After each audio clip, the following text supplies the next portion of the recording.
in other countries as well, where it is, where even America, Canada, India, Pakistan, wherever the Freemasonry branches are.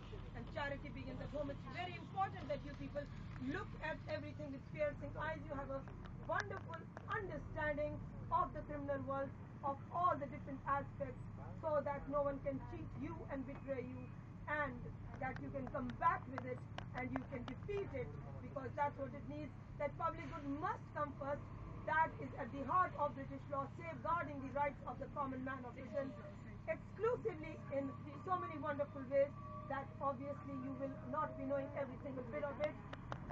I am a qualified lawyer and a journalist. I qualified in India, but I had to learn the entire media law when I had to write to the Chief Constable of Police, David Wilmot, who is now retired, and after that came Michael Todd. I wrote to him 45 times. He's not even live anymore, and he never even replied to a single one.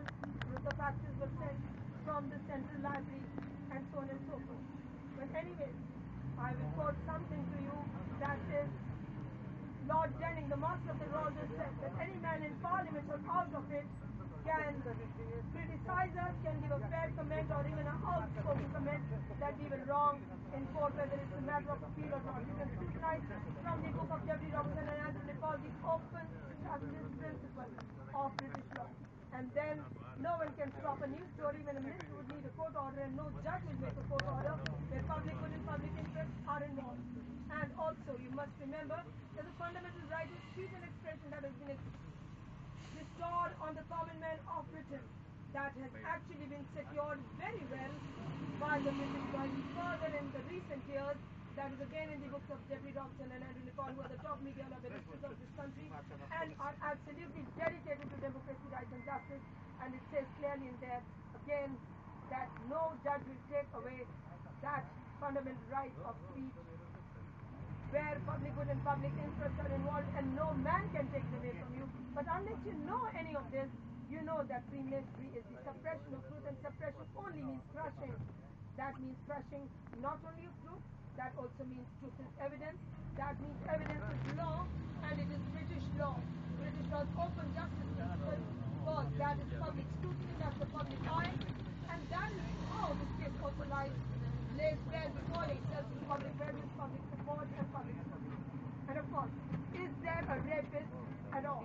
That is in question, and if there is one, has it been created by organized crime? Why is the police squatting in the, should I say, Owens Park for the second year? Last year, this was not the excuse.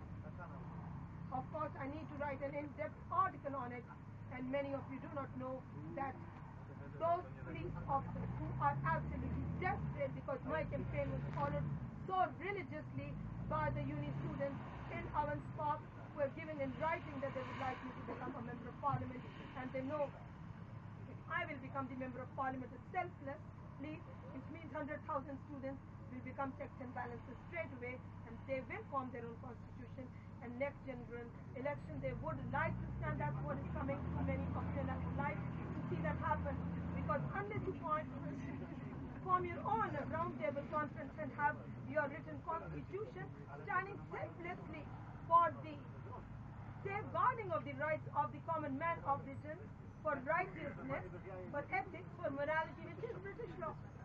Look into any dictionary. Don't tell me that it is religion. It is also religion, it's the same, of course, but it is also the law itself that is defined exactly like this, which is surprising, and the professional ethics is also no different. But if they change and reverse from law to crime underhandedly, that is the pretense, and output shows different, but it's the misuse of the power only to crush the right. Then you cannot allow it, and that is the heart of the matter. And of course, I will just be right Honorable Chris Mullen, because already I missed quite a few rounds there. So Right Honorable Chris Mullen, Chair of the House of Commons, Home Senate Committee, which is the misuse and abuse of power by the military profession, the House of Commons MPs, the Home Civil Service, the Judiciary, the police, the CID, and many others. Said nothing undermines public confidence more than the knowledge that some public servants are members of the secret society, whose sole aim is mutual self-advancement in wrongful column or mutual support for self-greed of career advancement or materialistic gain of cash or prize. And you must know, public service is selflessness, which means you can either get into self-service, selfish motive of self-greed, or you will stand selflessly for the best interest of the society, state, and individual. That is observance of the law, that is the accountability in a minute, but the first hammer of the parliament or of the political system on the establishment-based mafia was the 1995 inquiry, which took place when many MPs rose in the House of Commons from throughout the United Kingdom, when they said to the Lord Chancellor, the Chief of the Justice Department, that there have been enormous alarming miscarriage of justice throughout the country, and the judges should start declaring those who change and reverse their allegiance from left to right. And you can confirm that from the Times newspaper in the microfiche. That is all quoted. As I said, I only quote, of course, false fabrication and white lies are invited only for misquoting. That's a different matter. But on the other hand, the second hammer from the political system came when after 18 years of conservative rule came Right Honorable Jack Straw as the Home Secretary of Labour, and he said quite clearly brought to the public eye that the premiers and judges, probation officers and police officers had abused their positions of power by standards in the council. But the most interesting thing is now, after the Hung Parliament, the present government is actually got a 21st century policing report by the Home Office on the web sitting there for you to stick your fingers and look at it. Number one, it is saying exactly in these words that the police lack democratic accountability, and number two, reconnecting the police with the people, which means that they are making that confession that it is heavily embroiled into criminal activity and into false swearing, not taking any responsibility of their own actions. Can you believe that? What a big confession.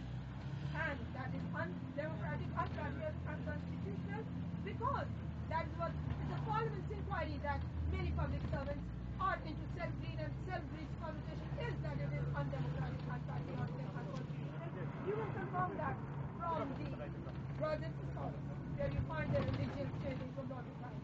And furthermore, they've also used the word bureaucratic accountability, that they are confessing that when it comes to the higher echelons in the government departments, they are not making sure that the police should be held to account, and that they are saying bureaucratic. But when you look at what is bureaucratic, again in Rogers Scholars, it's saying that it's a reign of terror, it's tyranny, it's anarchy.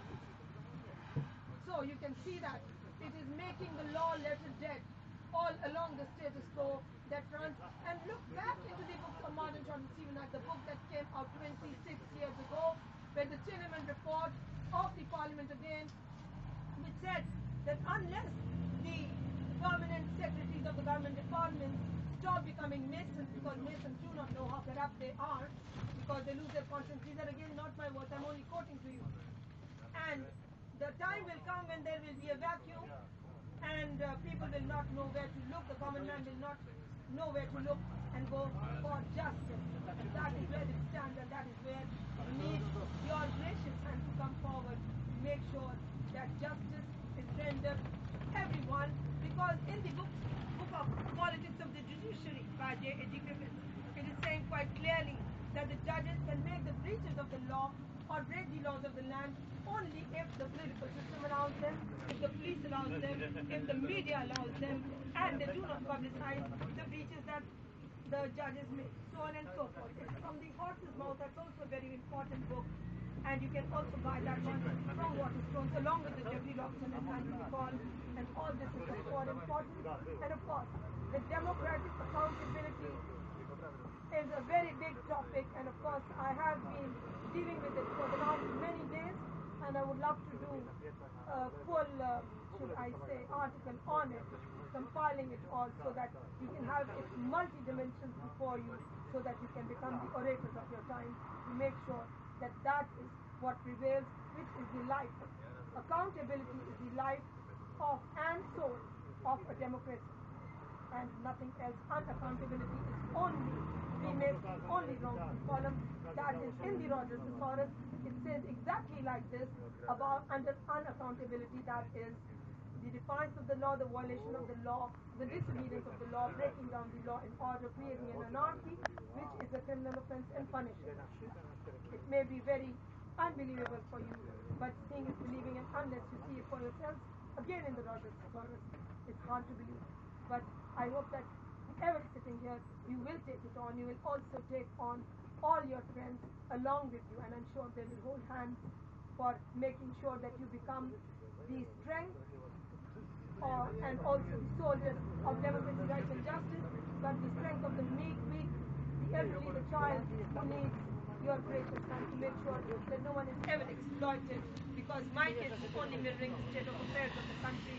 There are many that get only suppressed and crushed under the rubble and never come to the public eye. So thank you very much and have a good evening. Thank you.